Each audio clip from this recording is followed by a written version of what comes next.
আজ আমি রান্না করছি গুড়ের পায়েস। গোবিন্দভোগ চাল দিয়েছি, ঘি, দুধ, তেজপাতা, এলাচ।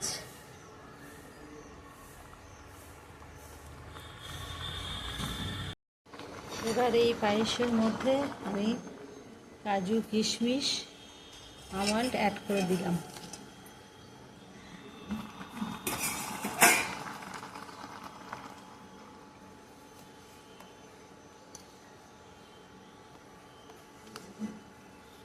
এবার একটু দুধ এতে দিয়ে দেবো।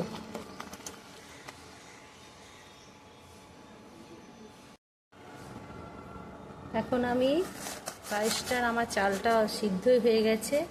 এবার আমি এর মধ্যে খেজুরের গুড় দিয়ে দিলাম।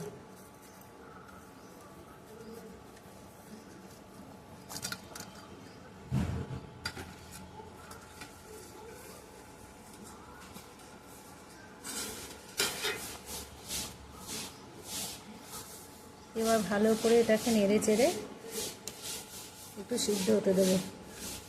গুড় দিলে কিন্তু চাল আর সিদ্ধ হবে না, তাই চালটা 90% সিদ্ধ হয়ে গেলে তবেই গুড় বা চিনি যেটাই দেবেন।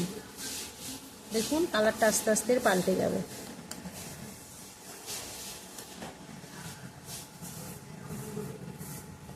যত গুড়টা গলে যাবে এই কালারটা পুরোপুরি পাল্টে যাবে।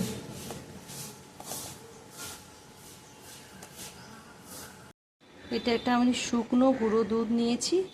এই গুঁড়ো দুধটা আমি একটু গুলে নিয়ে পায়েসের মধ্যে দিয়ে দেবো। আমার পায়েস রেডি হয়ে গেছে। এবার এটাকে পরিবেশন করব। আপনাদের দেখাবো আমরা কীভাবে পরিবেশন করব।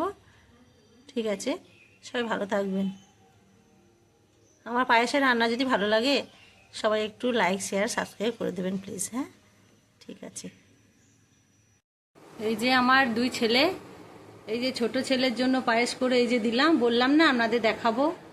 আমি খেতে দিয়ে এই দেখুন দিয়েছি। এবার খেয়ে নে। ছোটোটা তো সবসময়ই থাকে আমার কাছে, তাই ছোটোটাই সব কিছু আগে পায়। আর বড়োটা তো সবসময় আমার কাছে থাকে না, তাই বড়োটাকে পরে দিই। আগে ছোটোটাকে খেতে দিয়ে দিয়েছি, ছোটোটা খা, তার বড়োটাকে দেবো। ঠিক আছে, সবাই ভালো থাকবেন, টাটা।